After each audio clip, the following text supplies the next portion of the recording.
Hai guys, assalamualaikum warahmatullahi wabarakatuh. Kali ini saya akan menjelaskan bagaimana cara menggunakan dua vocabulary ini.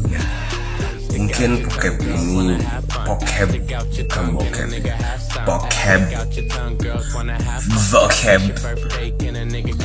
vocab ya, vocab ini mungkin buat kalian yang tahu ya pasti tahu ya. Saya akan share di sini bagaimana cara menggunakan have and has.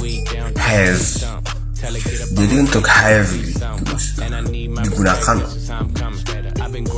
sebelum setelah subjek I, you, we, they.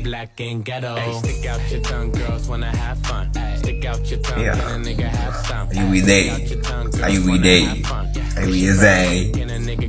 Dan untuk has sendiri digunakan untuk subjek it, she, he. Untuk nama juga berlaku untuk misalnya Abung has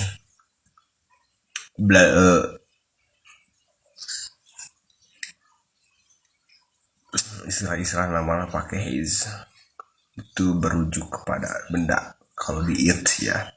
Terima kasih, selamat mencoba. Wassalamualaikum warahmatullahi wabarakatuh. Ini orang bro.